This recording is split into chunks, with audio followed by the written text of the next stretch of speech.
Ladies and gentlemen, thank you very much for joining us this edition of Leak Project. I'm your host, Rex Bear, and tonight we have an exclusive interview for you with Sergeant Daniel Brad MacBolen III, former military special forces, defense contractor turned whistleblower. Brad uses the term to describe himself as a product of the military-industrial complex because as far back as he remembers, Mr. MacBolen has been programmed, tortured, and groomed as a super soldier. Created via 6th generation of MK Ultra programming techniques, Brad has quite the life testimony. Be prepared for a mind-bending presentation into the unknown, weaving a global system of control behind the scenes at the cutting edge of reality. The ultra-high definition of Fringe, Leak Project brings you Sergeant Daniel Brad MacBolen III. Thanks a lot for joining us tonight here at the Leak Project. Dan, how's it going? Well, thank you. Thank you very much. It's going well. Thank you. It's good to have you on the show. Well, thank you. I appreciate the invitation and the opportunity, and it's my privilege. You know, we had talked before for a while, and you had so much just incredible information because of the stuff that you've gone through. I said, man, we got to get him back on the show. So I'm just really glad you had the opportunity to come back on here. Now, if you would, for our listeners that haven't had the opportunity to hear about you before, give them a quick description about yourself, kind of what you went through from, when we talked before, you said the age of 4, and we'll segue from there. Okay, well, basically, I was on a military base as a product. I was basically manufactured in a FEMA cloning type plant where they do clones, but I was basically I'm not a clone. I'm a genetic mix of what they wanted. The military-industrial complex scientists thought they knew exactly what they wanted, and what they wanted was a sleeper assassin. And so basically, they built this platform, which was based on Zeta Diogenes. Project Open Eyes and the Air Force subset project was Zeta Diogenes Clear Eyes. There are 5 levels within that, and I'm a level 5, able to handle other elements within a 5-membered cell. And it's basically unacknowledged special access programs, deep operation coordinate cell. And so we're pretty much, I guess you would say, the darker part of the CIA's non-official cover type, where you've got CIA agents that, have a different name, a non-official cover. They usually are employed in some, and that's their day job. And then when they turn the key, they become someone else and going about doing their spooking, so to speak. They're a spook, and some may know it, some may not. Most of them do know because they have to have special training to make sure they're extremely careful not to compromise themselves. Where with us, we don't remember, so how can we be compromised? We don't know that we're even, asleep. We just do regular day jobs, really mundane, invisible. We're just invisible. And the reason they send us is because we're invisible. We just really are not noticeable. And so we can I've had over 70 different occupations tied to cover for action work, jobs, occupations, in order to, or at least that's how many were expunged from my records, was 70 different occupations. And so I've done so many things, but then again, they have the technology to just dump certain skills into your brain. Then the rest of it is up to you if you actually are talented at that skills. Certain skills I was talented at, and other skills I was not as proficient, but my personality was, there was a personality in there that was driven. Mostly always destination oriented. Get to the destination, do the job, and then debrief. And so it was real simple. But the thing is when I woke up, I would have no memory or screened memories, implanted memories. And it didn't bother me. And, it takes a long time before you start to realize there's some weird things going on. And so for years I was aware of those subconsciously, and then they began to surface. Now, you said you had 70 different occupations. Do you remember the majority of them, all of them? I wrote them down one time, and they were stolen. The resume was stolen. They didn't want, because I actually had a triggered moment where I sat down. I was asked to do a resume, and I sat down and I wrote out 70 different occupations. And these were besides actual, certain jobs, but there were certain jobs that were legitimate, as far as in between times when there was nothing going on, and they literally had to just put me somewhere. And so they would just put me somewhere, and I would stay there until things heated up on the political scene, and then, basically quit that job. And of course, I didn't have, sometimes I would actually have a job where I would hold a position and hold until I was needed. And of course, whoever hired me knew that in a moment's notice, I could, I may have to leave and be gone for however. And mostly it was position and only in name only. But I did have to have the skill sets, and they're able to download skill sets, in a matter of minutes. Language the same way. Only with me, I was not allowed to retain linguistics other than English. And I last time I had a traumatic brain injury, that became difficult to recover from. I couldn't even speak English. I couldn't speak intelligibly at all. What happened? Don't remember. It was traumatic enough not to be able to even remember anything surrounding it. Normally, I remember most of what happens right up until the time I get triggered. And then, of course, I wake up in a totally different situation, or I wake up with an unusual situation. Situations that are, when you wake up and someone's taking a suppressed weapon out of your hand, that has a tendency to stick somewhere in the gray matter. And that happened more times than I can count. Someone handing me a weapon, saying something, numbers, tones, and, wake up, and they're taking the weapon away.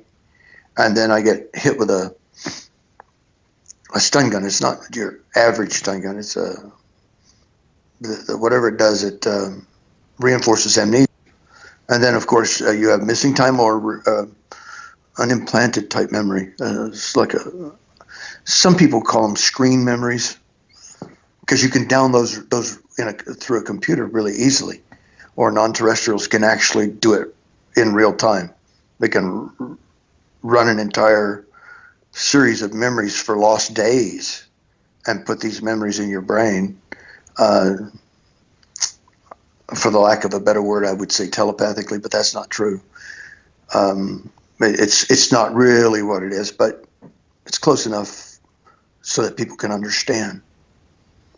So, and go ahead. Okay, I didn't mean to interrupt there, Dan. I was just going to ask if you would walk us through the beginning. Let's go back to when you first started realizing that you were a part of this, experiment or program. I would say at about 6 months of age, I remember being very tender-hearted, very, I wouldn't say shy. I was very outgoing, even at that early of a time. But I remember a dysfunctional family as far back as being 6 months old, strolling around in a walker. They had these little things on wheels, and you put the baby in there and they stroll around, kind of learning how to walk, I guess.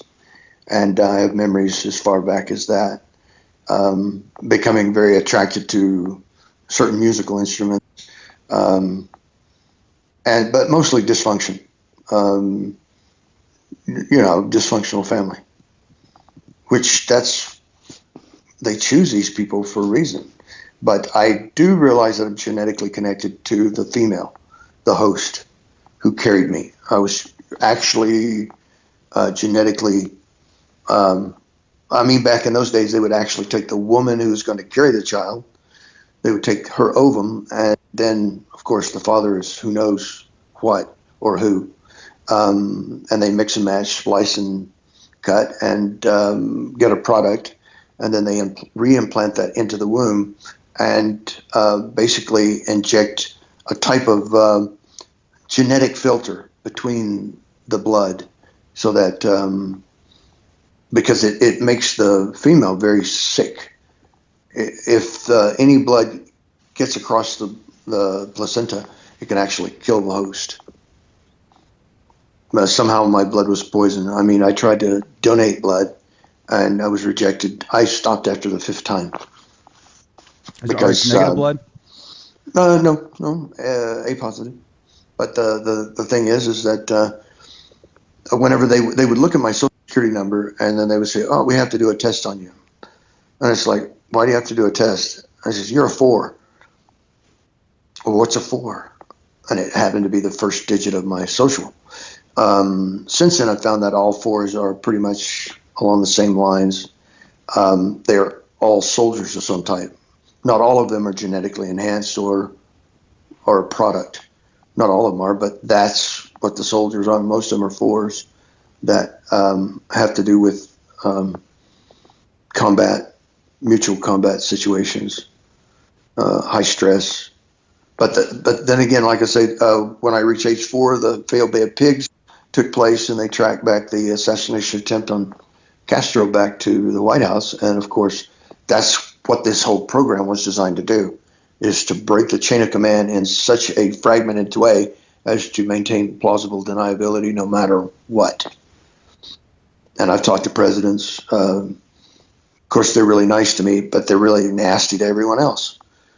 Mostly because everybody else screwed up, and I'm the only one in the room that didn't screw up. What presidents have you talked to? 40, 41. Oh, yeah, I guess I'd have to name them.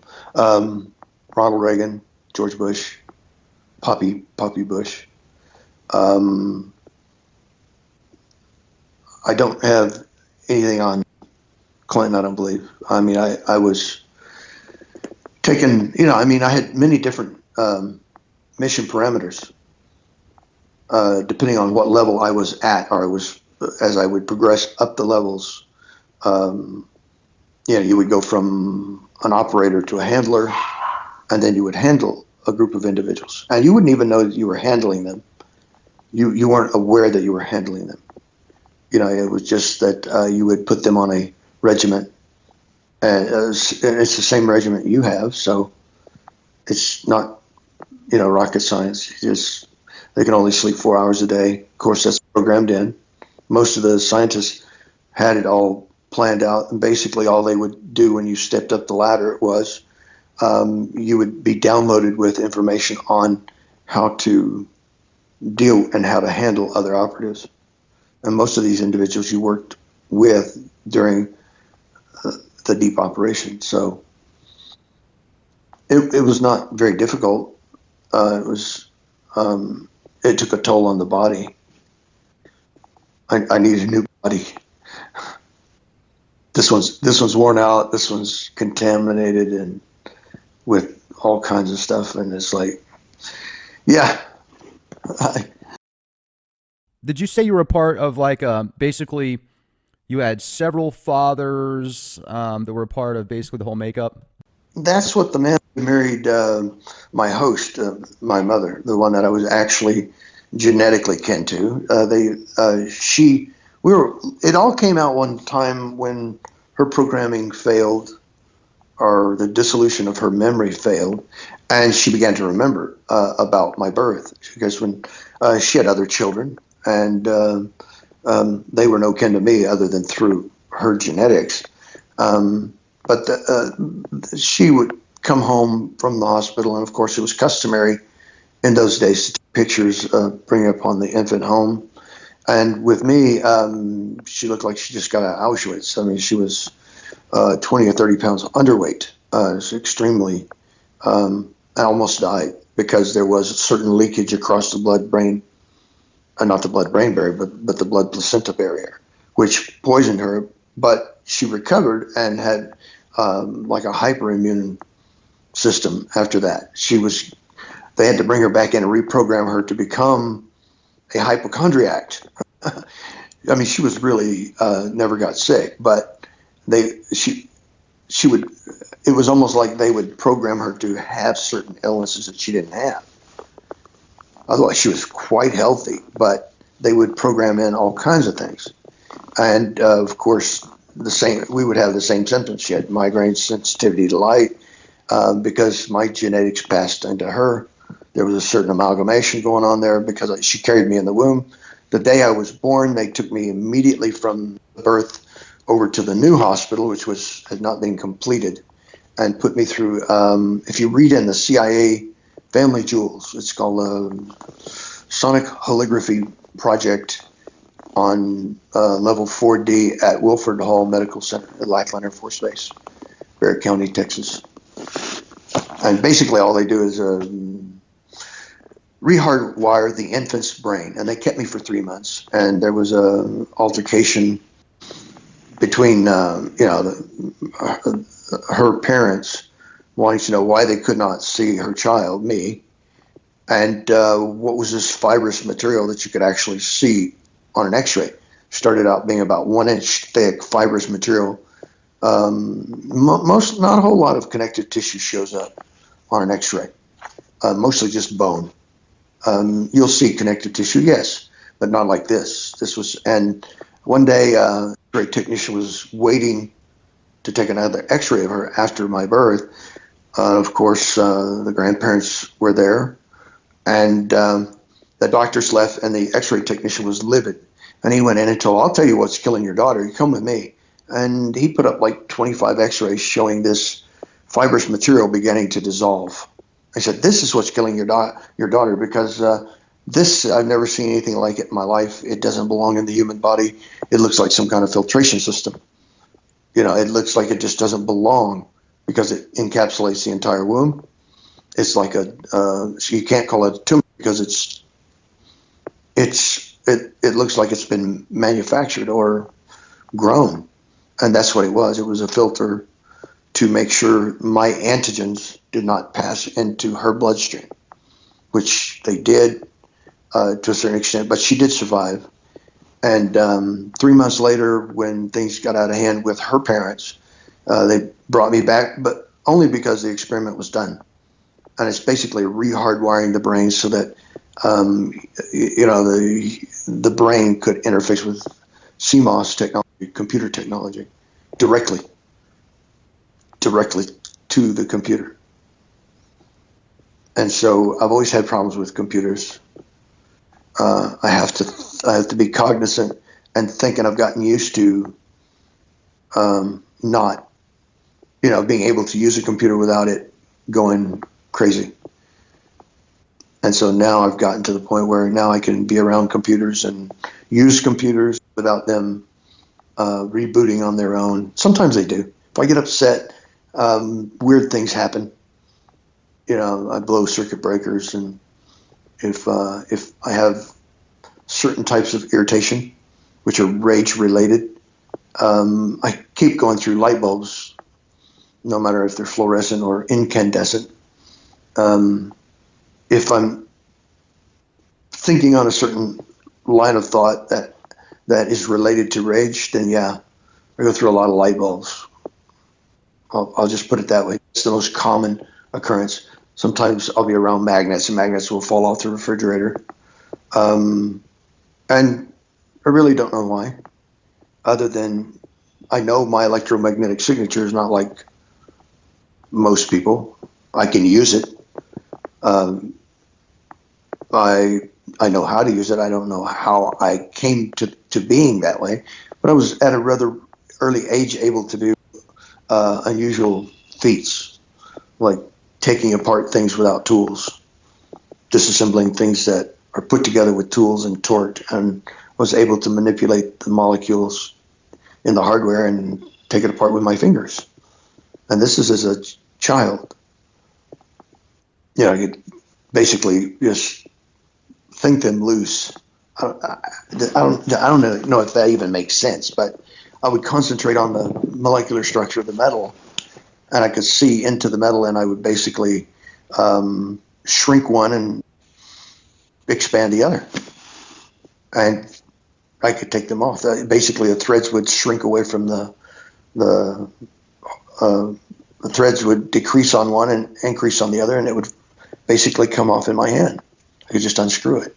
And my mother's father, I guess I'll go ahead and call him my grandfather for all intents and purposes, was very intrigued with that. He was a master mechanic and very interested in how that I was able to do this. But I was able to do it on molecular structures of living trees, tissue, manipulate blood flow, manipulate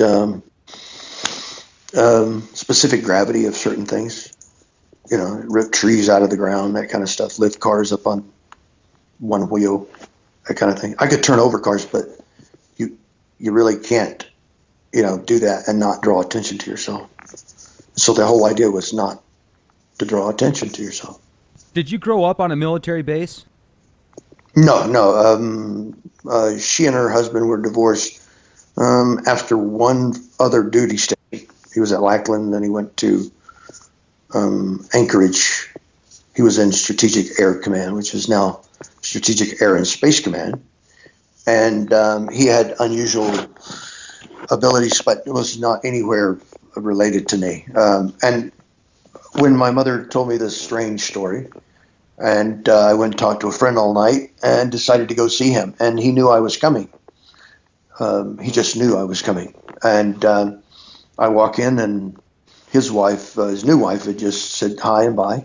And he just sat down and said, I know why you're here. And bottom line is, I didn't really like paying child support for you when you were a child. Well, namely because you're not mine. And so I asked the standard normalcy questions. Oh, so she was having an affair? She says, no, you don't understand. You have many fathers, some which are not from around here. And I said, well, where are they from? And he just pointed up. He said, that's all I'm going to say about that. And I tried to breach the subject again a few minutes later, being very good at manipulating. And he knew he had the playbook. So yeah, he just said, no, we're not going to talk about that. And when the memories began to come back and return, then of course I immediately identified the particular species I was related to, because they were once a year, as far back as I can remember. Are we back? Yeah, please continue. That was really weird. I don't know if I should mention the race or not, but I always saw the same ones. I mean, I saw others. There were plenty of others in different areas, but not much of a interface with them. These I interfaced easily with. I mean, they would literally get into the details of my life. And, each one had a different function. They were all scientists, but they had their function, and they had a very specialized function.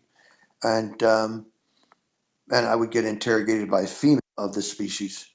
The other ones were pretty much either, they were just scientists. They were very technical, rarely showed emotion. When they did show emotion, they got really freaked out. Fear and survival was the element of, you couldn't call it an emotion, you just call it a response, because they really weren't emotional. They didn't have emotions, but they had the fight or flight syndrome. And so, yeah, I could sense that. And I was always sensitive to the feelings of others. I could complete their senses. I got rebuked several times for not only finishing other people's things, but saying what they were going to say next. And that's when, the grandfather took special interest and began to train me in all manner of, he would have me do things that other family members couldn't. He would have me go and watch them. And when they were unsuccessful with what they did, I would just step in and do it. With the greatest of ease. I just would know. I don't know how I would know. but I would know. And it wasn't until late I got older and out of my teens that I realized that you don't demonstrate everything that you're asked to do, because it seems like every time someone finds out that you can do a certain thing, there's more responsibility thrown on you, and you're already being treated like dirt anyway. And so it's like, no, I don't want to get. If they find out there's a greater ability, where will this lead? To a worse place or a better place? Well, there never seemed to be a better place. It always seemed to get worse.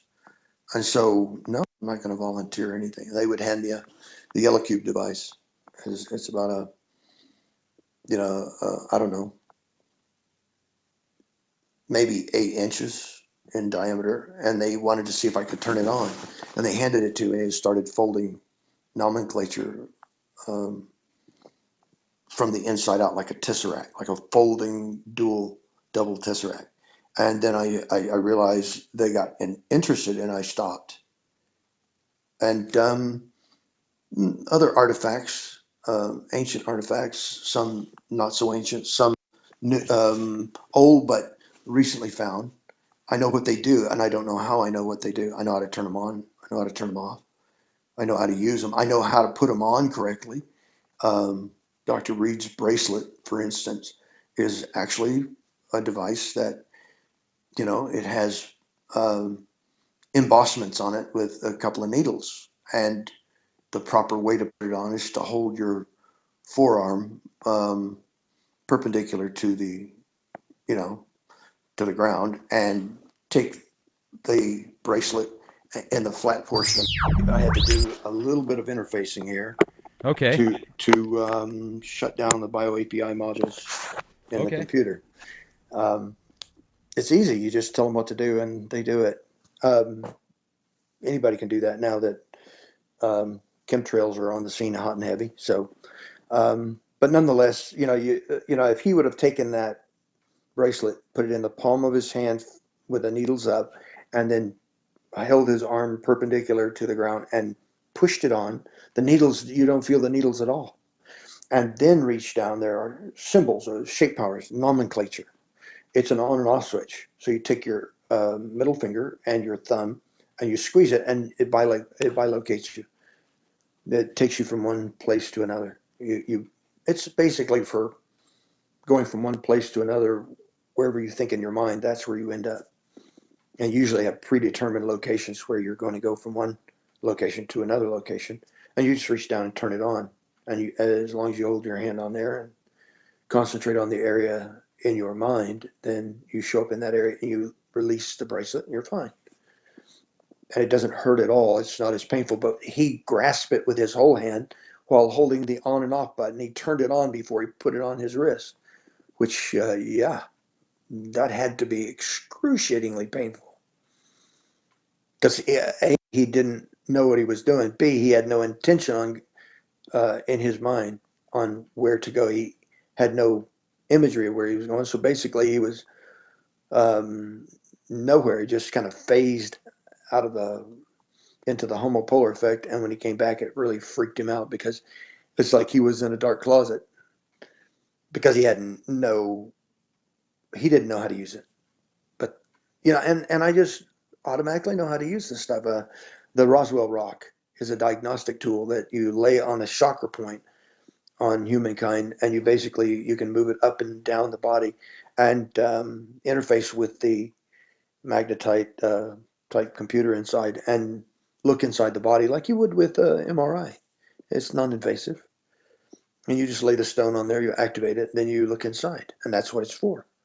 And most likely the guy that found it was drawn to it genetically for some reason. It's probably the only reason he found it. And he can't get it out of his pocket. He always keeps it in his right hand pocket. Not because he's right-handed, it's because he's activating the device, and the device puts off energy that helps him to feel better. It's almost like it can be used as a healing device or a repairing device on down to the DNA level, but subconsciously somehow he must know that, because he always puts it in his right pocket. and he's become addicted to this, and he's healthier now. So I'm not going to argue with him, but he just doesn't know what it is, doesn't know what it does, not consciously anyway. And there are other devices as well, rods and things, weapons that you access. The craft, you can access the craft, but females are a lot better flyers anyway. They can multitask. They're built to multitask. And hybrids and hybrids can also fly the craft.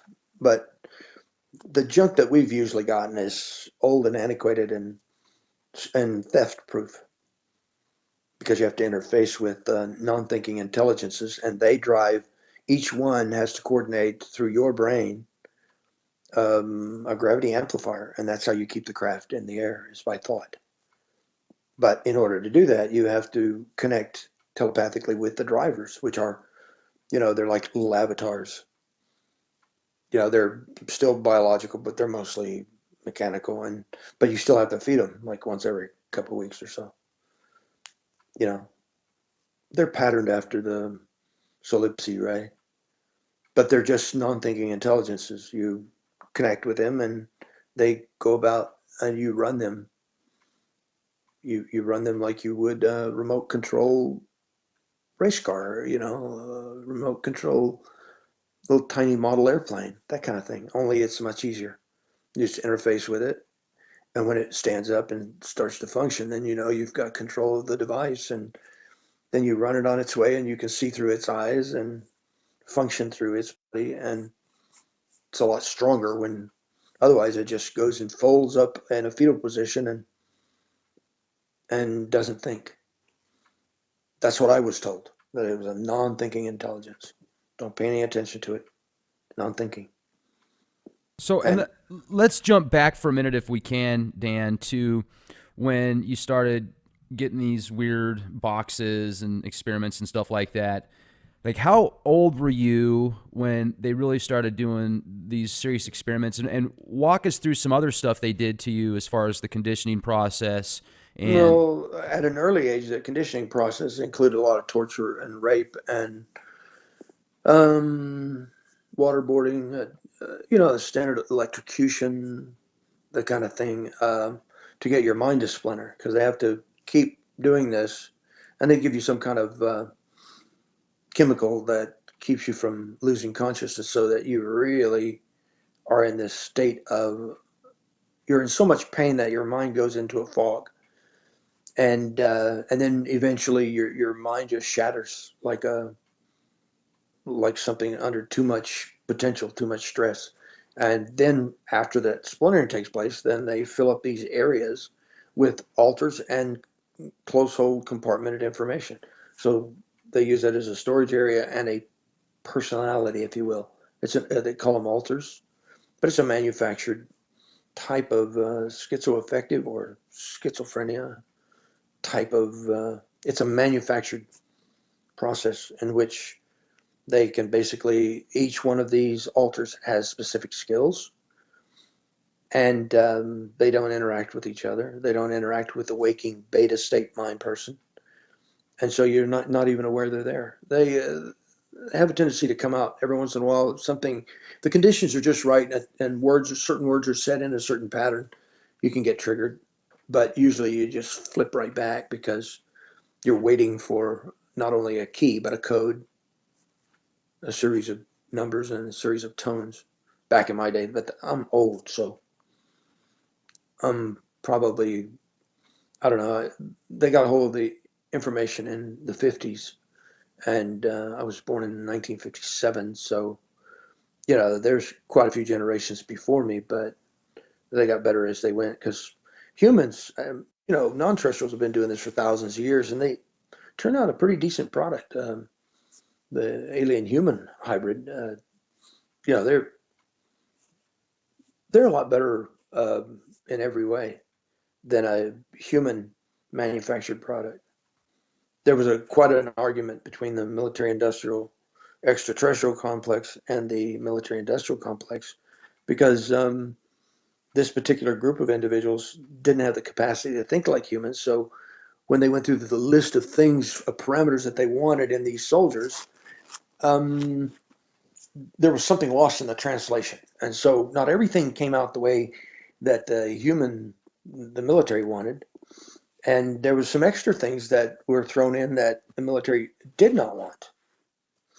And, and all it basically is, the military wanted to tap in on this manifestation gene, the meta gene factor, the God gene, whatever you want to call it, the manifestation gene, um, because the humankind are more powerful than any creature in the known universe as far as you know non-terrestrials. Now, as long they're only safe if they've got two strands of DNA. They're only controllable and gullible if they have two strands of DNA. Once they get their third strand back in place, many years ago, one race kind of they kind of broke the chain on the third strand, which made Homo sapiens sapien much more controllable.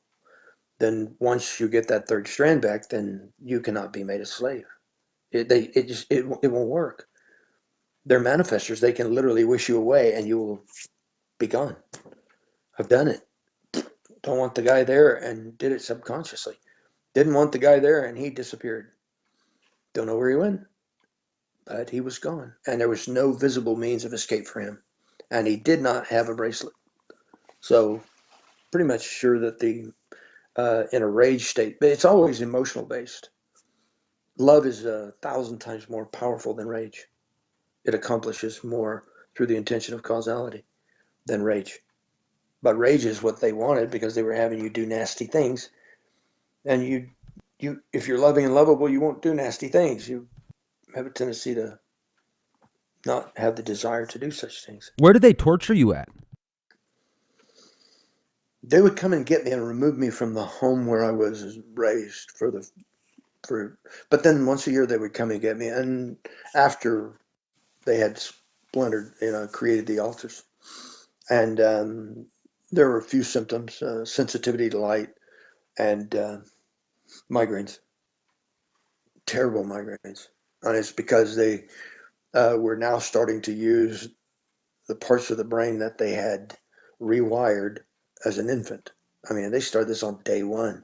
I wasn't hours old as an infant before they would start this, what's called sonic calligraphy, which today is called psychoacoustics. It's referred to as psychoacoustics, rehardwiring the brain, certain parts of the brain, to open it up to be utilized for a skill set, a series of skill sets. And so, they could put in all kinds of stuff. They would use radial hypnotic intracerebral control to task you. You would go do the task, then they would edomize you, the electronic dissolution of memory, which sometimes worked, sometimes didn't. Depending on the handler, if they were good or not, if they were talented or not. I'll just put it that way. Most were not. Most did not have an idea. They were just downloaded this information. They didn't understand the practicality or how the process worked. I had a tendency to be curious, so one of the unwanted traits that the MIC did not want is curiosity, because then I began to figure out how it works and how to get around it. And they didn't like that. And then the 2 traumatic brain injuries sealed the deal. That part of the brain that contains the keys and codes was broken, and they couldn't trigger the other alters. And so when they took me to different places, I am completely unaware, because I was like 4. This happened from the time I was 4 years old to the time I was 8 years old. And so then I began to have the migraine, sensitivity of light. Let me shut this off so it's like you don't have to listen to any further background noise than is necessary. But anyway, that's basically what was up until puberty. Once puberty hit, then it was everything was amplified 1,000 times. The sensitivity, feeling what other people feel. Then they began the training on how to control that so that you could direct it, so that you could hone in on the target that you were sent to target. You could sense what they felt You could sense what the guards were thinking, bodyguards, such a thing like that. And then that way you could compromise them by pushing your will upon theirs. And they're easily overridden or distracted. And you slip by a few people, do your thing, and they don't even know it's done. You're out of the building before anything is even detected, if that. It may be quite a while before they detected that the target has been eliminated under heavy guard. And you know, but that's why they wanted us to do the things that we did. When did they have you start doing that stuff? The training for it started early, I would say 6 or 7. There were certain projects that were weird. The memories of them are weird. Tumbling, rolling into balls of light, wearing wraparound sunglasses, and rolling into, running and like doing a forward roll into this ball of light. And you come out the other side, um, locate the target that you're looking for, pull the trigger, and everybody else is blinded but you. And then you turn around and take a run and jump back through some type of portal. Thiokol portal transport system, I think is what they call it. Thiokol is the one that came up with that. Andy Basiago talks about one portion of that program.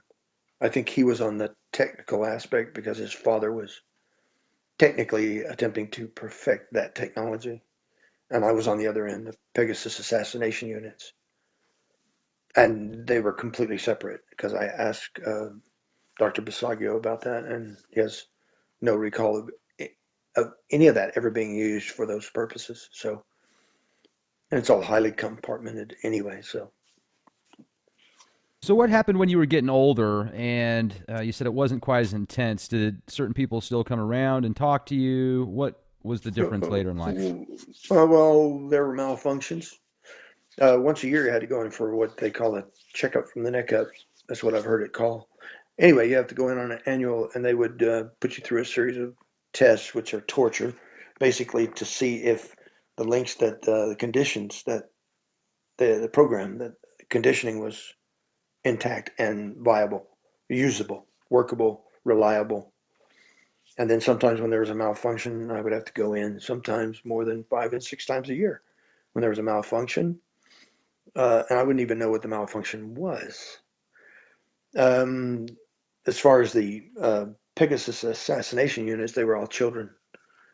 Could there be children lined up, armed and ready to go with small caliber weapons that were suppressed? I had funny looking suppression type weapons back then. But, you know, we were trained to shoot at a very young age, and we were very nearly perfect in marksmanship. It was uncanny. I mean, uncanny. We could shoot at a target in total darkness. If we had seen the target moving, we could literally see them in our mind. The physical eye cannot see. I can't see in the dark.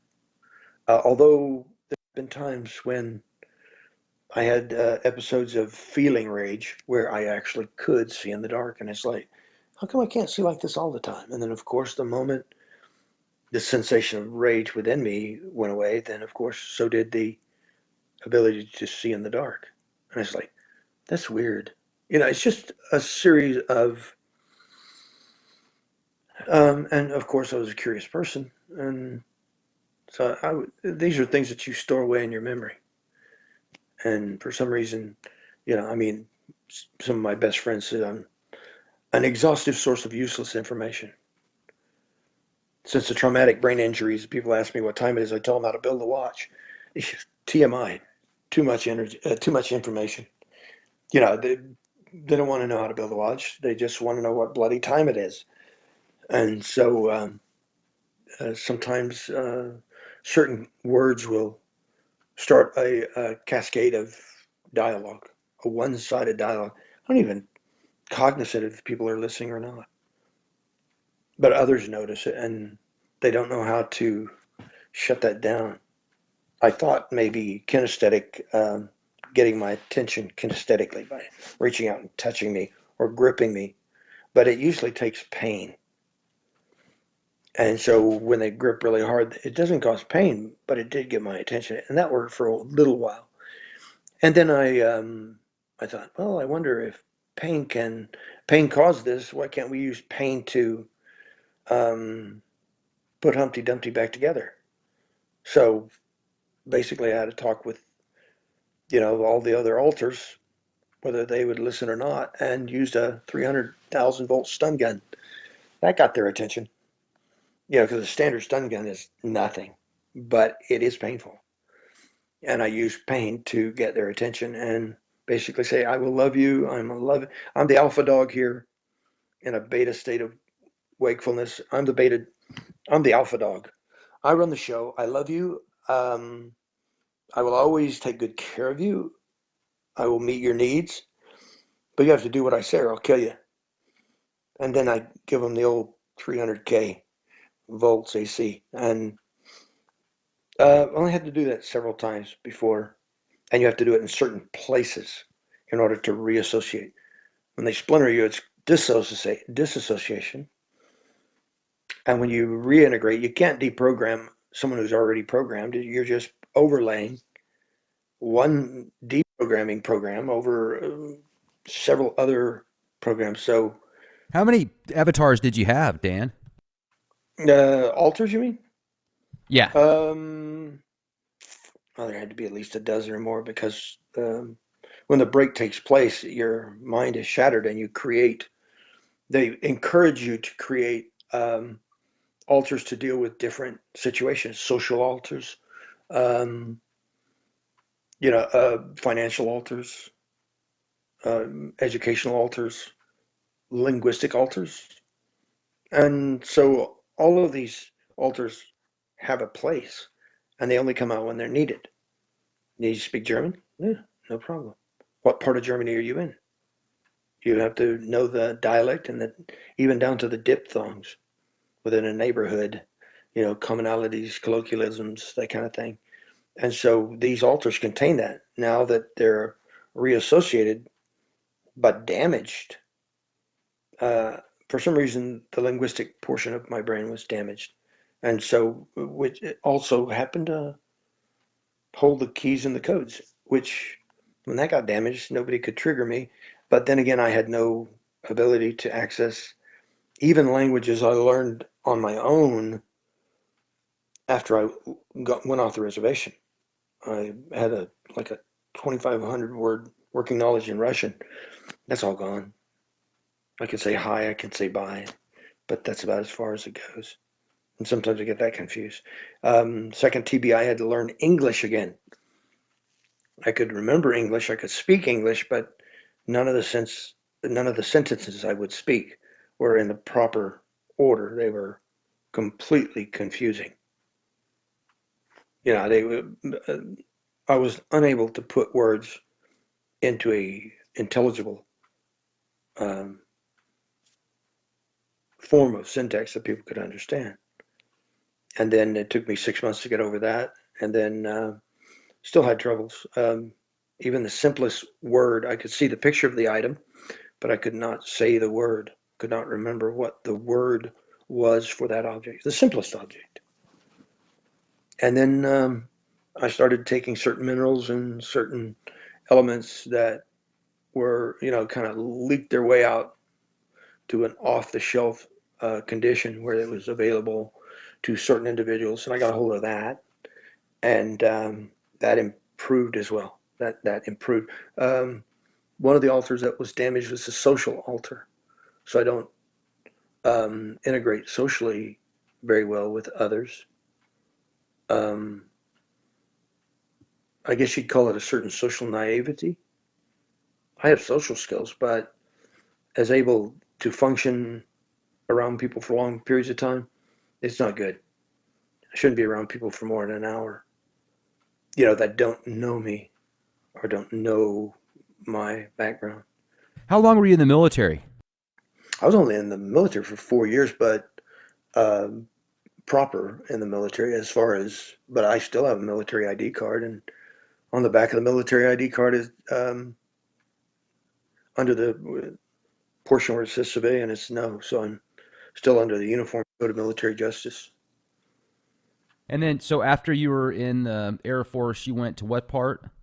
They shuffled me around when I had a malfunction in which I woke up in the middle of an operation and started asking questions, making statements around individuals that weren't a part of the project and were completely clueless. And it had to do with drug trafficking. And it's like, get that guy out of here. And it really made a whole lot of people nervous because this secret space program cost a lot of money. And trafficking in drugs brings money in two different ways, bringing it in and shutting it down. You get a lot of money for bringing drugs into the country, illicit drugs, and a lot of money for shutting it down through the judiciary system. And so a lot of that money on both sides of the fence goes to building and growing spaceships in orbit, because these craft are too big to build on Earth, and you don't build them anyway, you grow them using nano and femto technology. You grow them. Why assemble something when you can grow it? Nanobots build other nanobots. Why can't they build? They can build anything. You program them to build whatever you want.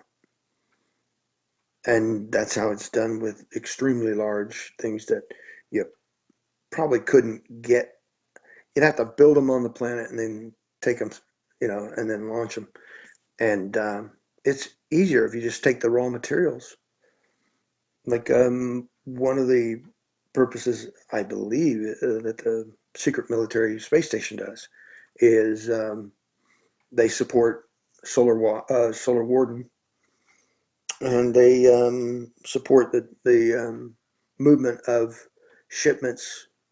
They secure shipments of materials to places like the moon, colonies on the moon, and then slave labor is used to make to move the material around, and the material is just basically dumped in a vat of nanorobotics, and the rest of it just happens. And they're handling the materials, and then they assemble this stuff in microgravity, which makes it more reliable. I don't think they're more reliable, but what do I know? I was just a sleeper assassin. But I got to see a lot of things.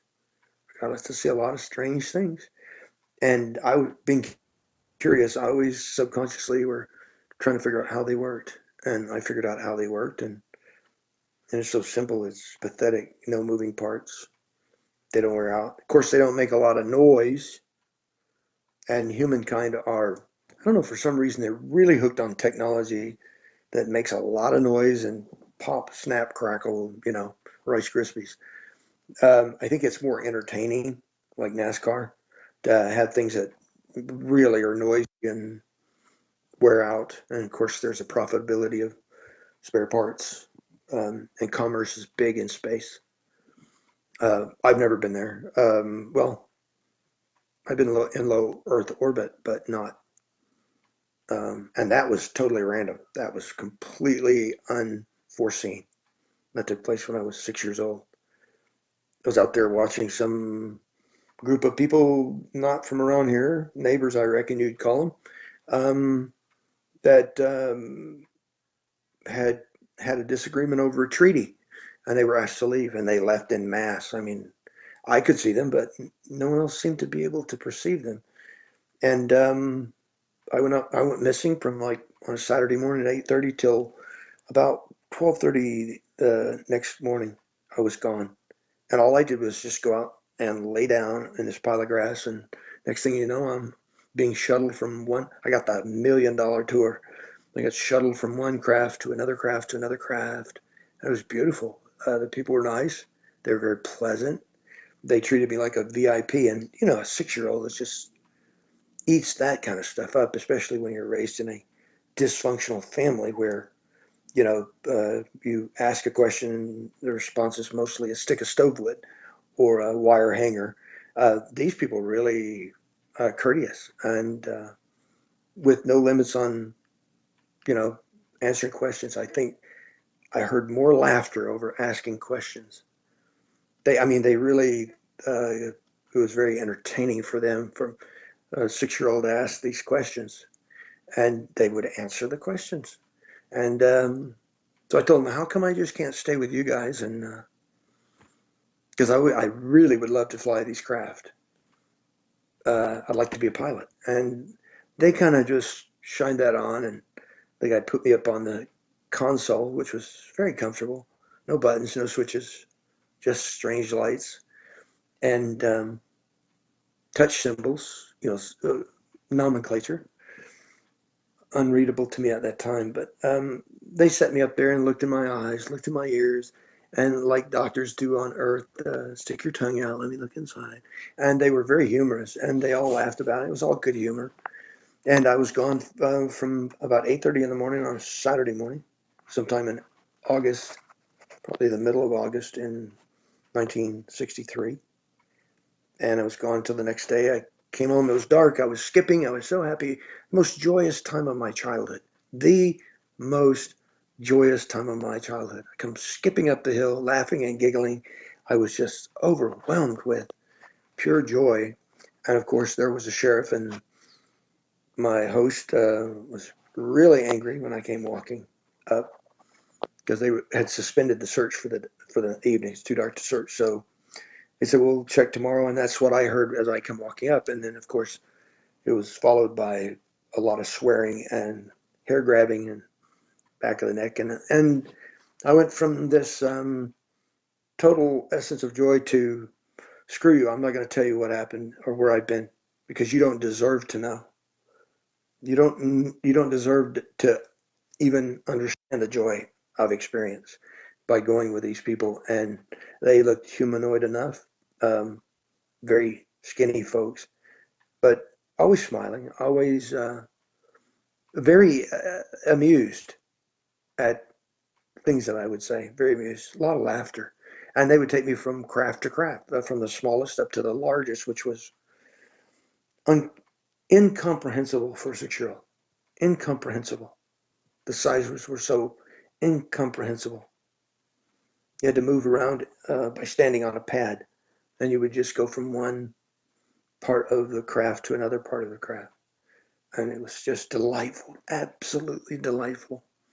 And all the pilots were women. Some of them didn't look female, but they were. I could tell they were female.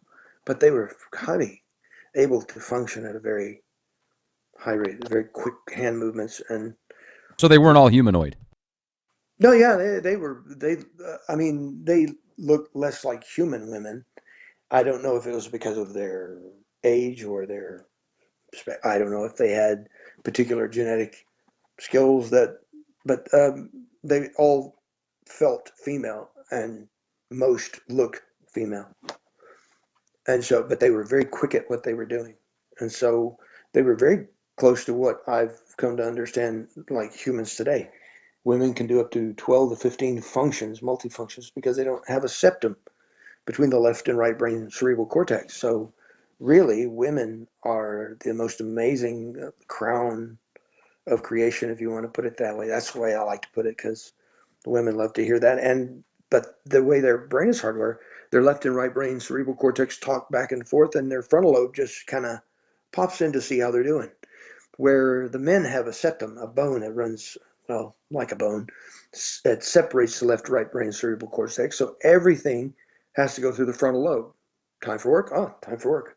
Time for intellectual properties? Time for intellectual things. Time for emotional things? Excellent. Time for sex, time for food, time for primal urges, whatever. But they have to think in a horseshoe fashion, and scientifically they can only do 3 to 5 things before they start picking things up and throwing them out the window. So it's kind of good that the female has the aspect of propagation, because the nature nurture concept, it's kind of nice to have a woman who can change the baby's diaper and cook dinner at the same time without getting the two cross-pollinated, if you know what I mean, without getting crap in the food. So it's like, yeah, that's pretty cool. But there are some women who can actually multitask more. That's why you see women will fulfill more occupations that involve multitasking. You'll find women on assembly lines doing repetitive work, especially if it's complex competitive or repetitive work, because they have the ability to multitask.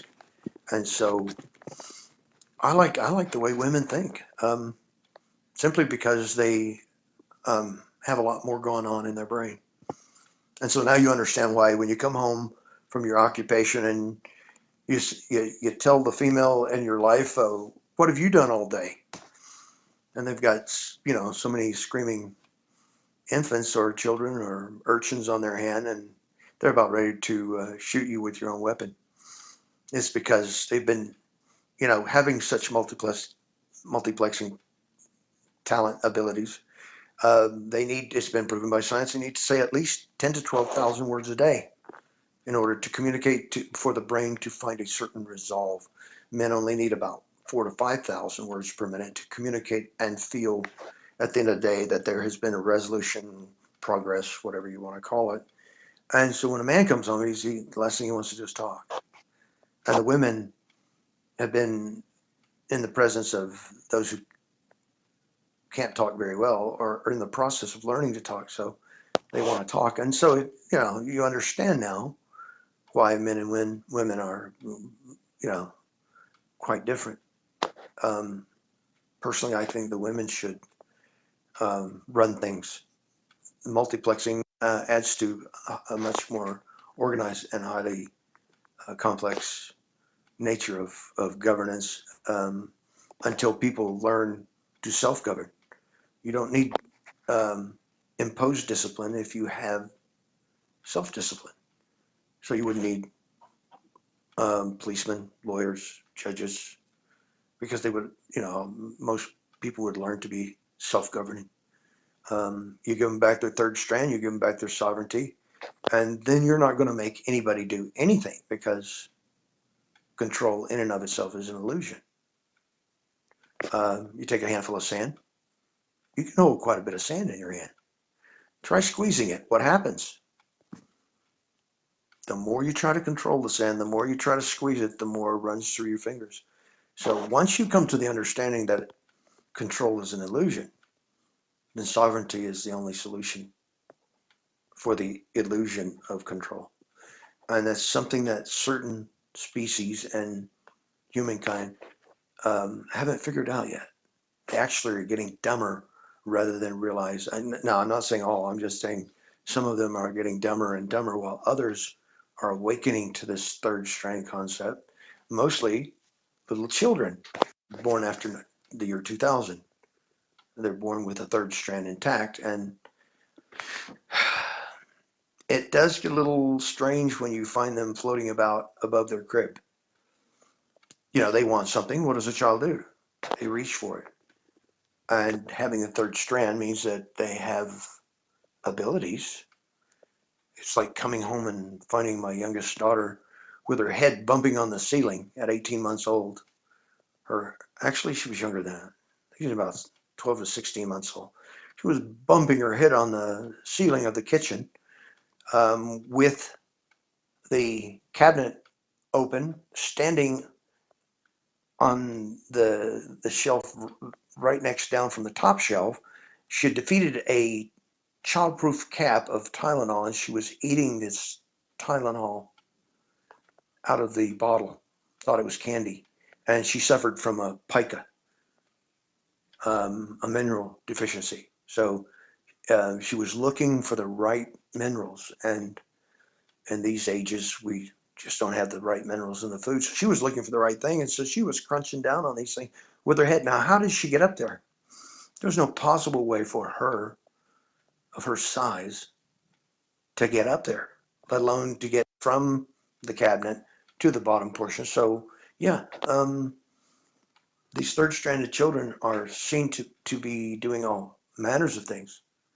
And it's only after the year 2000 that many of these children were being born, and when the powers that want to be discovered that they had 3 strands of DNA intact and grounded, and they started doing a lot of weird things. They started euthanizing children at birth. That got a little complicated because it drew too much attention, so they developed femto technology, which they can package inside viruses and a little vaccine, and you basically chemically kill the frontal lobe, and you're left with a walking, talking computer. Autistic children with a third strand are capable of tremendous amounts of quantum computing. So when they go to sleep at night, certain elements of artificial intelligence, which is predatory and pathogenic, hive these children into a collective and use their brains as a hived collection of quantum computers, because the third strand allows the vibration and signals to go both ways at faster than the speed of light. So you have children that are, I don't know, early teens. I mean, 12, 11, 12, going to MIT and various universities because, they buzz through the books and they pass the classes, and all they have to do is thumb through the book, and before you know it, we've got their high school graduation and their degree, and they're working on their master's by the time they're 16, 17 years old, and they'll have their doctorates by the time they're 19 or 20, because just the knowledge just pours into them. They're less emotional. Some of them are more technical, but that seems to be a natural progression of evolution that's taking place. And evolution is just a form of creation continuing to take place. And so I don't see any, how do you say it, a conflict between evolution and creation, because all evolution is creation continuing to take place. And humans are the grandest example of that with a metagene factor. Once they progress along the six levels of thinking, you have 4-year-olds that actually are able to carry on a conversation more coherently and more intelligently than most adults. You can learn more from a 4-year-old than you can from talking about golfing and competitive sports and boxing and NASCAR, things of that nature. I mean, these children are really quite amazing. They perceive in a quantum time rather than in what humans call real time. They don't look at the past the same way. They don't look at the future the same way, because they just live right here, right now. And they seem to be, overall, the most happy children, most joyful children, very little discipline problems, difficulties. They seem to learn so rapidly that they take off. And that's your next generation. And so they needed more computing power. This predatory pathogenic artificial intelligence needed more computing power. So the virus and the femto technology, which basically you take a virus and you open it up and use it as a suitcase, as a delivery mechanism to deliver this mind-controlling femto technology into the virus. The virus penetrates the cell, change the RNA within the DNA, and you can actually, engineer. It's like genetic engineering on the fly. And for those that you do not want to progress, they can have one virus and it'll have 20 or 30 different symptoms. And your average physician is clueless, doesn't know how to deal with one specific virus because it has so many symptoms. They're completely confused. And so that is the age in which we live. That's the terrain in which we currently find ourselves deployed. Is things are changing at such a light speed, and we've got a lot of people fighting over us. You go to NASA Soho Lasco C2 and C3, and you can watch the war happen right over the top of your head. Do you personally remember, that meteorite, quote unquote, that landed in southern France about a month ago? Vaguely.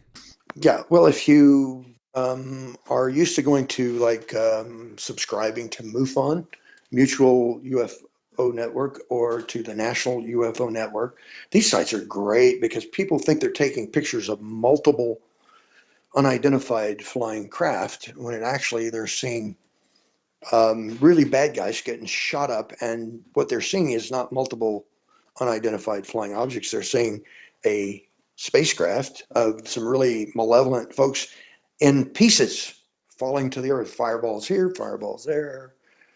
I placed many of these on my YouTube channel, Daniel Brad MacBolen III. You go to the YouTube channel and you'll see more fireball, and it's not meteorites coming in. It's not comets coming in. These are battle planets beyond human comprehension. One battle planet is 4.5 times larger than Jupiter. Got pictures of it. I mean, I could actually just send you a picture right now, and you can see what a Draco ship looks like. You can see what an Anunnaki ship looks like. They're easily discernible in C2 and C3. C2 is red, has a red backfield, so that you don't get too much detail. And C3 is in a blue backfield further away at about, used to be at a 90-degree angle to C2, and now they've moved it to about a 30-degree angle because a huge blue Kachina came in. What's called the blue Kachina flew into our system, and it did a drive-by, and you can see, because this page allows you to slow down and speed up every image that's taken. Each one of these images is about 20 milliseconds or microseconds. I'm not sure. I think it's 20 milliseconds. And you can see this thing pulsing its way. It's under intelligent drive, and it is a pulsed ionic type drive, but it's a huge planet. Then you've got this one protecting the sun as a stargate. It's what you call an illegal stargate. Somebody drug it in between the Eagle constellation and the Orion constellation so that they could do black marketing of human beings, because your DNA is number one on the commodities list. You are so valuable, so powerful when you have your third strand. You are such a manifester. Human beings are probably 1,000 more times powerful than anything I could ever do as a hybrid, or, poorly made hybrid, if you want to use that terminology. I call myself a hybrid. Because we're a human bred manufactured product. The non-terrestrials have been doing this for thousands of years, so they're pretty good at it. They really are.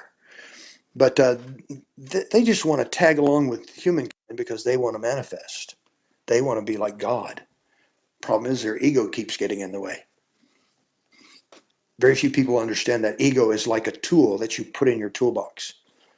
You take it out of your toolbox. You got your little tool and resource box down at your feet, and you take out your ego and you adjust your attitude and you wipe the tool off and put it back in the toolbox. You don't go waving it around, writing checks with your mouth your body can't cash. And ego is the mind killer. That's what gets humankind in trouble. That's what causes them to exhibit the state of mind phenomenon. They cannot handle something that their brain cannot wrap around. It's sort of like the Indians who saw Columbus in ships. They didn't see the ships because their mind had never seen a ship. And it's called state of mind phenomenon. It's easily researched. But if you can't understand what you're seeing, well, then of course it doesn't exist. And it's so easily to plausibly deny it to yourself. And you saw it. I've had people see me do amazing things. And once they picked their jaw up off the ground, they said, "Did I see what I think I saw?" And I said, "No, you didn't see anything." And they said, "Good." And that was the last that was ever said. Of course, they said that many times because they saw me do really weird things. And they said, they didn't even ask me how I did it. They didn't want to know. And these are highly intelligent people. They just said, "Did you really do that?" I said, "No, it never happened." You don't tell anyone, I won't tell anyone, and just forget about it. And they seem to be all right with it. Human minds just, they say inquiring minds want to know, and not really. Very few people actually question reality or the construct in which we live. They really, they can handle science fiction, though. They can really, science fiction is actually a way of helping people to get their mind around a concept that their brain beforehand could not handle. And that's why when you're groomed to be around non-terrestrials, they show you a picture first. You're going to be working with this guy, and he doesn't look too bad. Then they say, well, actually, let us show you this picture. And it looks less and less and less human until you actually, the dude comes walking down the hall, and he doesn't look anything like a human being. He's just humanoid because he's got, 2 legs and 2 arms and 1 head. The rest of it's all strange. 3 fingers, 4 fingers, 6 fingers. Really, peculiar stuff. Sometimes appendages. Sometimes some really weird stuff. But anyway, that has been my experience by being taken to S4, S2, S6, and S66. Sector 66 is I've heard it called the WYY facility. I think it's a prison for non-terrestrials that are hostages, either left here by a race we have a treaty with, or something of that nature. Does that make sense? Absolutely. And I certainly appreciate you coming out here tonight with us on the Leak Project and giving us your testimony. I mean, certainly the stuff that you had to go through must not be fun to rethink about. Well, it's my privilege. I try to bypass the unpleasant parts and think about the loving and lovable parts about it, of what I've become since I left there. Because, usually you go off the reservation, they just drag you back. But for some reason, something's been going on lately with all of humankind, and this whole concept of control is, people are starting to wake up and realize that control is an illusion, and they're beginning to wake up in a very positive way. I expected that it would become a very negative thing and that people would just go wild, but it doesn't work that way. For some strange reason, people that are positive seem to be attracted, and the rules of physics are even starting to act strange. In the 5th dimension, like poles attract, opposites repel. So it's just the opposite of, in some ways, of physics in the 3rd dimension. We as 3-dimensional human beings, when we do travel in these nifty little fast walkers, gravity is distorted, so time is displaced, and it's really weird. When I was 6, it didn't seem like I was gone very long at all.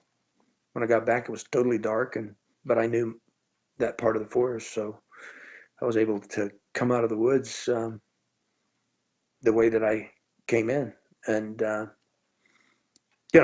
that was the only time I've actually been in a, off the ground in that I can recall. I may or may not been on various craft. I know I've traveled interdimensionally, inter-D travel, because I had to get some kind of Tenuvax vaccination. And it's because you can pick up diseases while you're being teleported from one place to another. Even in a spacecraft, you can catch these diseases. I don't know how that's possible, but I've never been curious in that particular direction, not yet. But maybe. But you can catch, according to Merck Corporation, Solians B, Solians, Catral, Ket A, Ket B, Saturn 66B Catral, which is deadly to humans. That's what killed all those Mexican military when they went down to pick up a fast walker that crashed down there. They Went down there and picked it up and got it strapped on the back of a truck, and that's as far as they made it. They all died from this Saturn 66. It's Saturn 66 Bravo Ket. And it's a form of control. It's all listed on the secret mumps and rubella surveillance system, Mars system, that CDC has. And now they're giving Attenuvax to the public. So I'm thinking there's a lot of not completely human individuals running around, because usually Attenuvax, Mumpvax, all of that stuff is given to non-human cybernetic units. You know, they look like humans, but they're really not. And they're really strong, but they have their purpose. They're manufactured sort of like the clone army type thing. They're basically not human. They have human parts in them, but they have vulnerabilities as well. You run them for 72 hours, they overheat. They have a nuclear battery, a cobalt nuclear battery that operates them, and they have a tendency to overheat, and they're not waterproof. When they were trying to keep certain individuals from coming in through a Stargate over in the Gulf of Aden, codenamed Medusa 9, they had to build certain cogs, underwater delivery vehicles, for these non-human cybernetic units, because I don't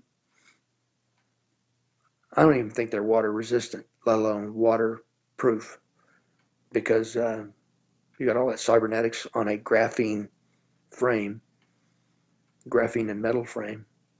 Actually, it's mostly graphene, so you can actually put them in an MRI. It's going to screw up their electronics and their programming for a while, but it's not going to rip them apart because there's metal in there. But many people have heard of graphene. It's very strong. It's much, much stronger than carbon fiber. And if you press it all together with aluminum, you get transparent aluminum. You can literally have aluminum you can look through. It's called sapphire glass. Now, this is open source material. This is stuff that is off the shelf. It's very difficult to scratch. Bullets don't make too much of an impression on it. You just don't want to be the thing bounce back at you. But it can be very thin and very strong. And we're starting to get more than just Velcro and Ziploc as trickle-down technology. We've got a whole institute dedicated, the Carrot Project, turned into a program at Stanford Research. Commercial applications for extraterrestrial technology. I forget what the R stands for. Yeah, commercial applications research for extraterrestrial technology. Carrot. C-A-R-E-T. And so, yeah, you've got amazing equipment that you can just throw on a table. It looks like a pile of parts. You turn it on, it assembles itself, and it's a great probe. People have taken pictures of these probes. They thought they were unidentified.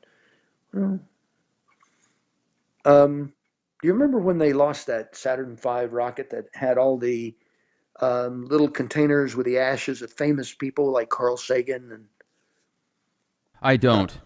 well, they had a program where they were going to launch all these people that were involved with space, like the guy that was the character actor for Scotty in Star Trek. When he passed away, they cremated him and put part of his ashes in a little capsule, along with Carl Sagan and many others who wanted to be shot into space. Well, the rocket malfunctioned, and you got all of these little tiny containers that were in the payload section scattered all over the mountains. And these little probes were out looking for the remains to collect them back up. They did find everybody. So if Carl Sagan's significant others out there, yes, he did make it into space. I forget the fellow's name who was the character Scotty on Star Trek. I wasn't much for Star Trek. You're not thinking about Spock, are you?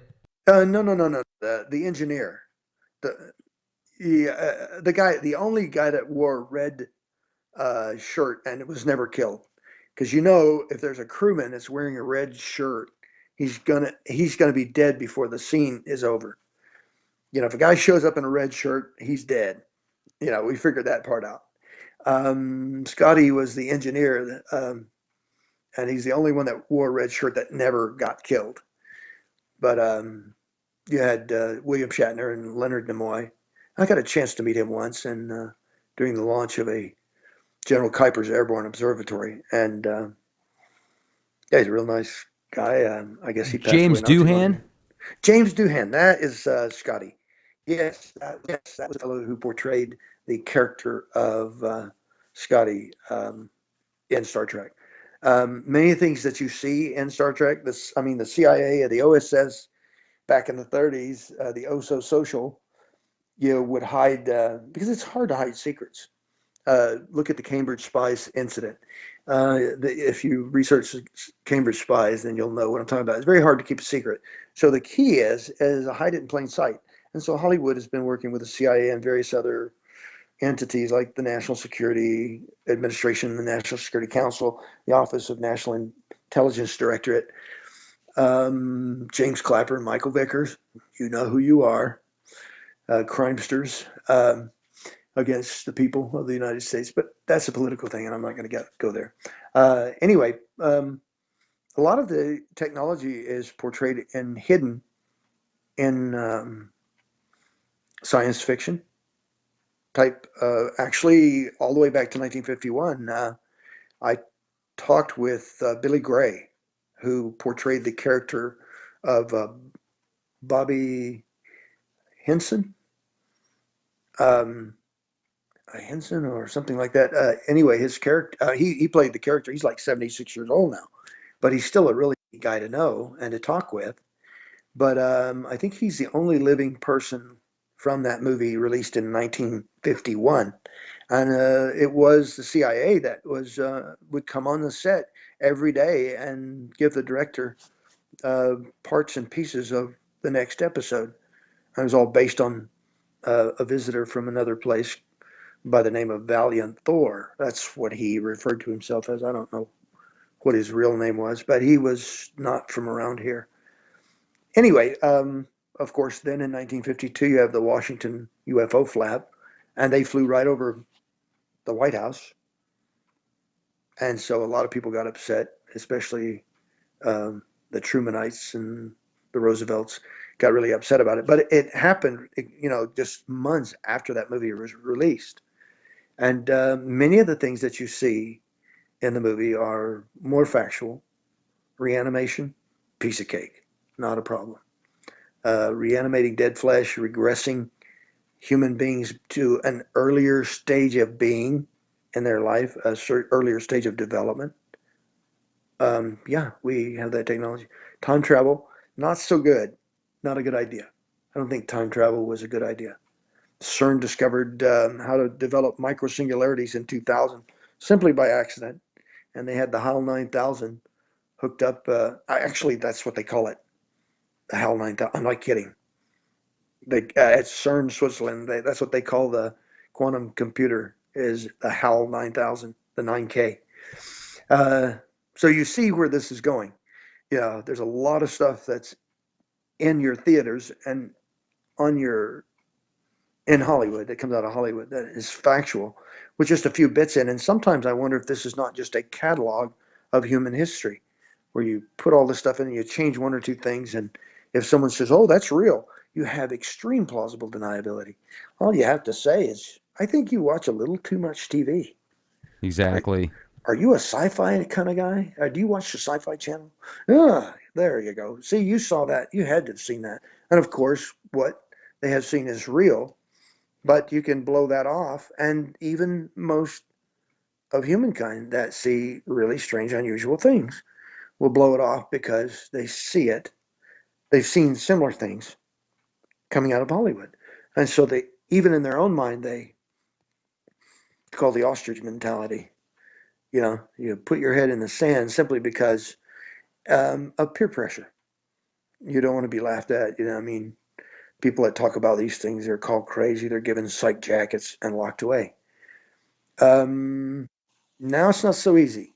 You got doctors like Dr. Roger Leir, the late Dr. Roger Lear, who was taking out implants out of contactees, however you want to call them, abductees, experiencers.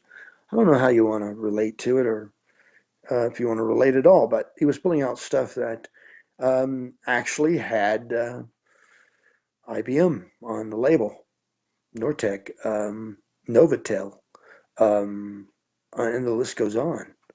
Rockwell, Lockheed Martin, pulling out stuff that. Then when that got too popular, um, they started just leaving them unmarked and putting symbols, nomenclatures which are equivalent in language even. Then you couldn't read it, you know. And so, of course, you think it's non-terrestrial technology. No, it's just reverse engineered technology. But now these implants are alive. You've got Morgellons, these threads, and red, white, blue, clear can withstand 1200 degrees, and still operate, still function, still move. And so, yeah, we're in an age of transhumanism. We're in an age where this predatory pathogenic artificial intelligence is running everything. You think the politicians are corrupt? You think they can actually be that corrupt? You think they can actually do the things that they do? No, they're actually run by a program which is inorganic. So um, they do the things that they do with no conscience because they've been PPAI and trained, as Alfred Labermont Weber talks about. I'm glad he coined the phrase because it describes PPAI to a T. Your plasma screen with your bio API module inside talks and interfaces with a nano and the femto bio APIs that are in your brain. The little tiny, tiny stuff that it manufactures itself. It's modular in form, like a little spider. It can manufacture itself into a nanophasian, which is basically a building block, and capture the neural synapses of the brain. And you get enough of those. If you get enough of these nanophasians, the BioAPI, Biological Applications Programming Interface, any plasma screen interacts with the plasma inside your bloodstream and inside your body. Your body is, there's a lot of plasma in there. And so it basically, your smartphone, are you talking to it or is it talking to you? Who's doing the interfacing? And they actually say that on TED TV. Who's talking to who and how are they talking? You can literally interface with your computer.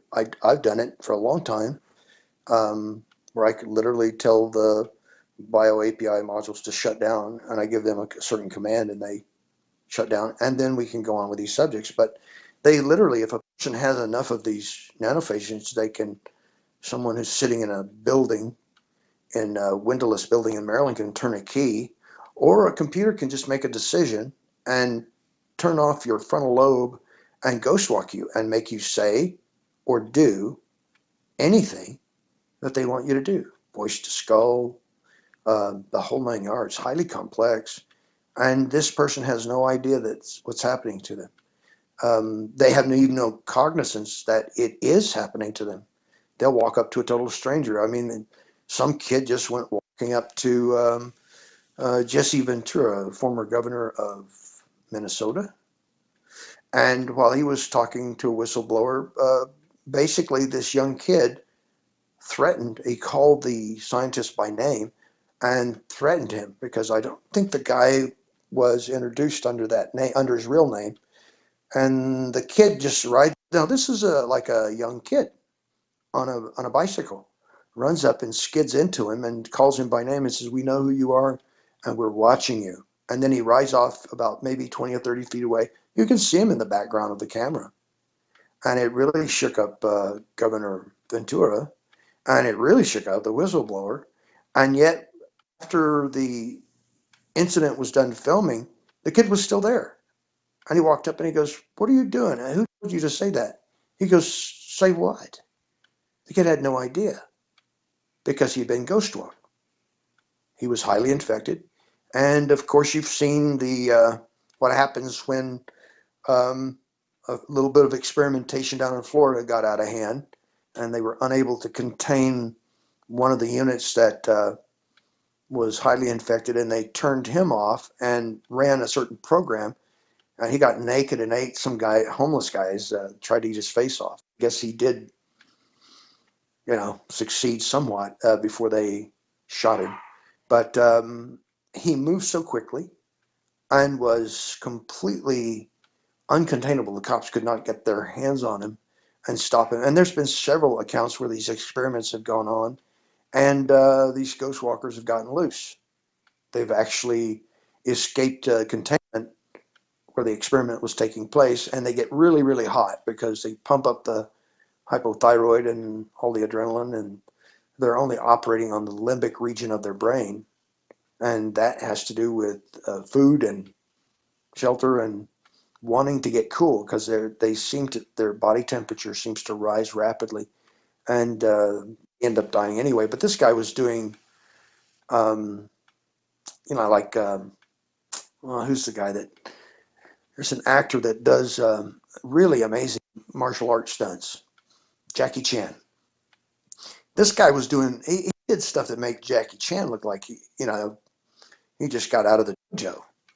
Yeah, this guy was doing cartwheels and backflips and all kinds of stuff and he's doing it right through like 6 or 7 cops, and not one of them could he moved so quickly that not one of them could actually get a hold of him. He was stark naked. And they never did catch him. But I'm sure whoever was running the program finally got him contained. But they die anyway because the body temperature exceeds 114 degrees, and the brain can only withstand 108 degrees before the brain cells start dying. And so he didn't last very long, and none of them do. But that was one idea on euthanizing people by getting them to euthanize each other. A depopulation kind of thing. And I don't want to, be a fear monger kind of guy. But that's still in the experimental stage. And obviously it doesn't work because they don't live long enough to actually cause any real damage, even under computer control. And so that doesn't work. So they turn to the photobots inside of little viral packages in which they deliver a complete reconstruction of the RNA within the DNA by using a virus. And you're using a virus like a suitcase. And if you've ever watched, do you watch movies much at all? Have you ever seen something called The Bourne Legacy? Rachel Weisz's character actually makes the statement that there was an accident because Outcome, I think it was Outcome 5 agent who was a genetically engineered super soldier. He keeps trying to get a hold of chems. He wants the blues. He doesn't need to take the greens anymore. They viraled him off on that, and she explains what it means to be viraled off of the greens, because the greens had to do with upgrading the RNA and using viruses to do it. And they tell you in Hollywood how it's done. Well, I've got a piece of paper that tells you how it's done from Merkel Corp. Those little things you pull out of a vaccine box. Yeah, the little inserts, they tell you. And there's some very disturbing stuff on Merck's their inserts, like do not give pregnant alphas Attenuvax or mumps vax, I can't remember which, while they're on a diet of human meat. That's a bit interesting. Yeah, they can have a recurrence or the fetus can be damaged. But these are artificial humans. These are non-human cybernetic units reproducing. It's not so hard to believe when you realize they can grow a spaceship in space. Come on, let's face it, the human genome has been messed with since the 1900s with the eugenics societies. And then the Social Security system gives you a number, which actually is sort of like a catalog, or shall I say logging the cattle. Most non-terrestrials look at humans as cattle, and some, well, I don't know if they're human or not, but some people look at human like cattle. They actually call them cattle in their own native tongue. And so, I don't know about that, but and like I said, I'm not going to get religious or political. This is strictly, what I've seen, heard, and know to be factual based on seeing it, experiencing it, and being actually it done to me. And so, yeah, I should have died from all kinds of stuff, but it doesn't seem like biological warfare agents can kill me. It made me very sick. It made me very vulnerable to assassination. But it did not stop me from stopping the assassins who came after me. Some reason, something kicked in, and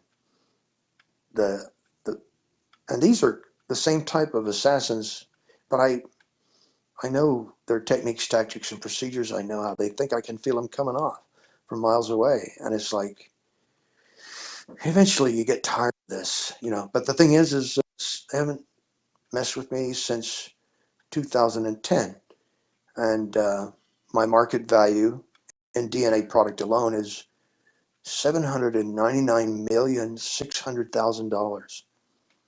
That's the value my DNA is worth on the Dow Jones. $799,600,000.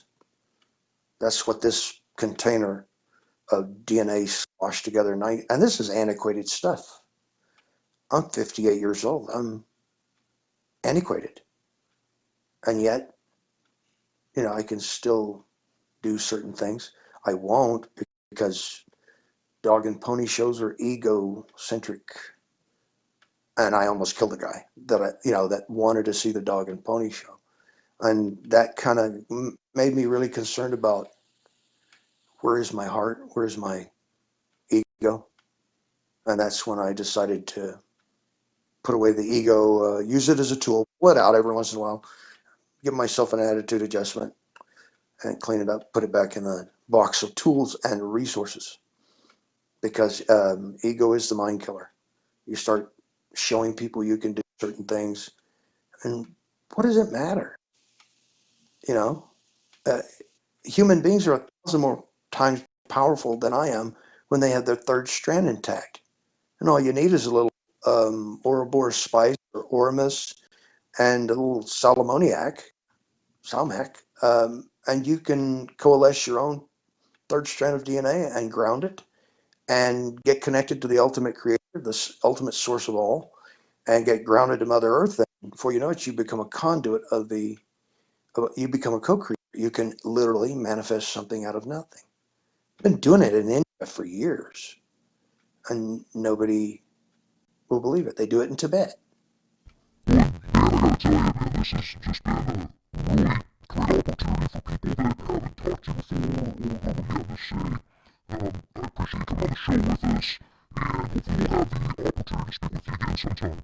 Well, thank you for inviting me. I'm privileged. It's my privilege to share these things, because very few people that have been able to share it with that can comprehend it. And, it's becoming much more prevalent now, much more in the open. You can begin to see it come out off the shelf. And so people look at it, and the MIC's plausible deniability and their control is slowly going away. I don't think it will last much longer. Well, we'll find out here sooner than later, and you have a fantastic evening, man. I appreciate everything. Well, thank you, sir. Thank you so much for having me. Thank you. Lots of love and light. Bye-bye.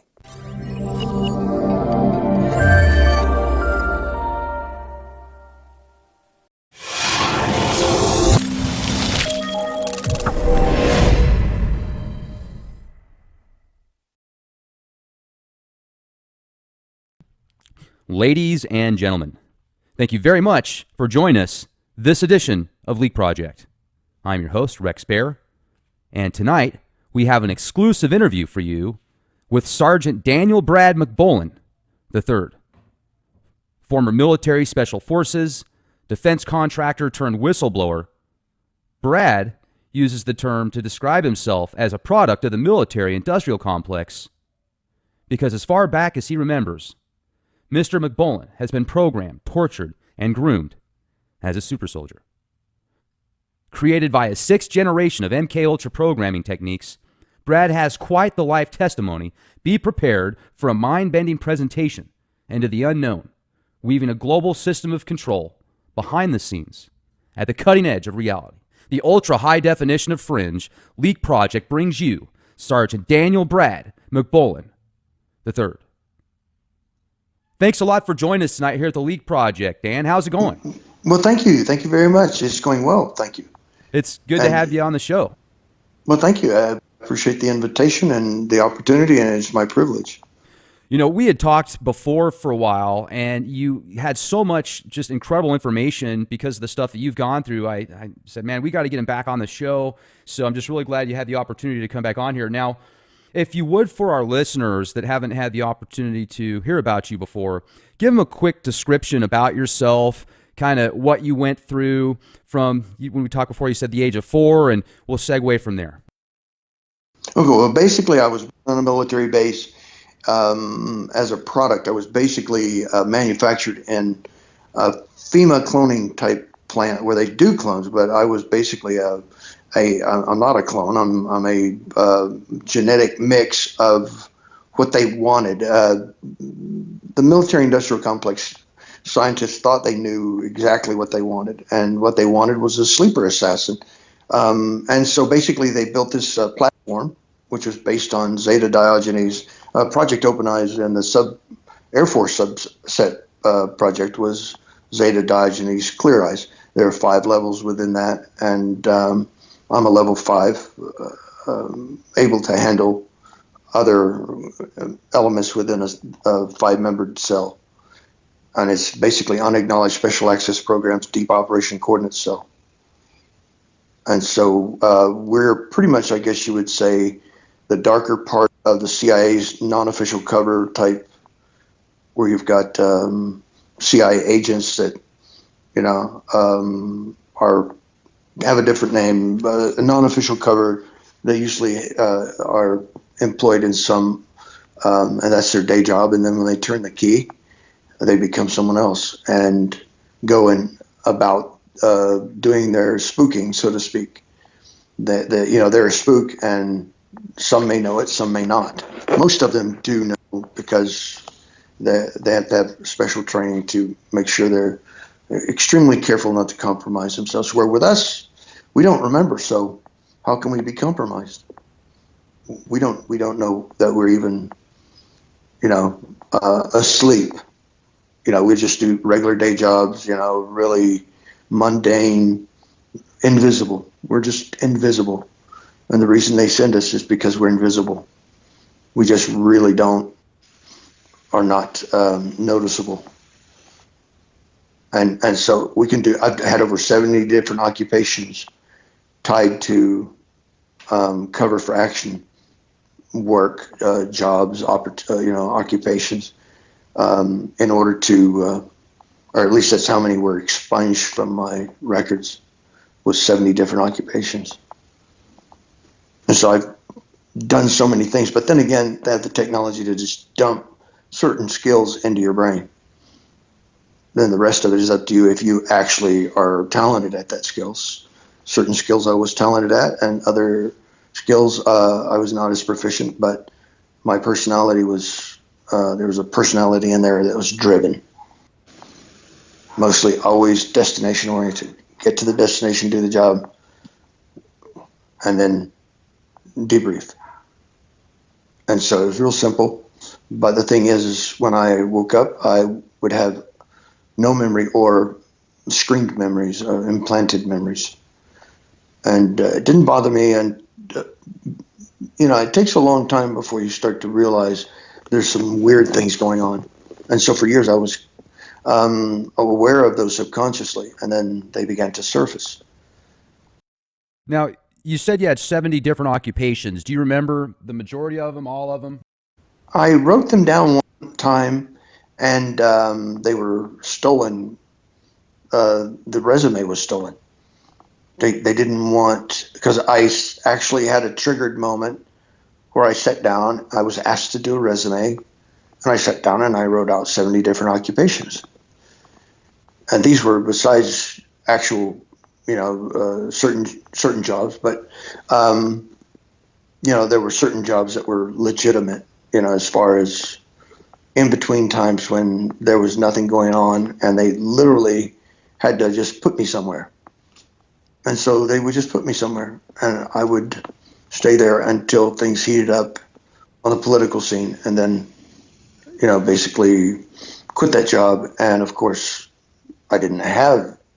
sometimes I would actually have a job where I would hold the position and hold until I was needed. And of course, whoever hired me knew that in a moment's notice, I could, I may have to leave and be gone for however. And mostly it was position in name only. But I did have to have the skill sets, and they're able to download skill sets, in a matter of minutes. Language the same way. Only with me, I was not allowed to retain linguistics other than English. And I last time I had a traumatic brain injury, that became difficult to recover from. I couldn't even speak English. I couldn't speak intelligibly at all. What happened? Don't remember. It was traumatic enough not to be able to even remember anything surrounding it. Normally, I remember most of what happens right up until the time I get triggered. And then, of course, I wake up in a totally different situation, or I wake up with an unusual situation. Situations that are, when you wake up and someone's taking a suppressed weapon out of your hand, that has a tendency to stick somewhere in the gray matter. And that happened more times than I can count. Someone handing me a weapon, saying something, numbers, tones, and, wake up, and they're taking the weapon away. And then I get hit with a stun gun. It's not your average stun gun. It's whatever it does, it reinforces amnesia. And then, of course, you have missing time or unimplanted type memory. It's like some people call them screen memories, because you can download those through a computer really easily, or non-terrestrials can actually do it in real time. They can run an entire series of memories for lost days and put these memories in your brain. For the lack of a better word, I would say telepathically, but that's not true. It's not really what it is, but it's close enough so that people can understand. So, and go ahead. Okay, I didn't mean to interrupt there, Dan. I was just going to ask if you would walk us through the beginning. Let's go back to when you first started realizing that you were a part of this, experiment or program. I would say at about 6 months of age, I remember being very tender-hearted, very, I wouldn't say shy. I was very outgoing, even at that early of a time. But I remember a dysfunctional family as far back as being 6 months old, strolling around in a walker. They had these little things on wheels, and you put the baby in there and they stroll around, kind of learning how to walk, I guess. And I have memories as far back as that, becoming very attracted to certain musical instruments, but mostly dysfunction, dysfunctional family, which they choose these people for a reason. But I do realize that I'm genetically connected to the female, the host, who carried me. I was actually genetically, back in those days, they would actually take the woman who was going to carry the child.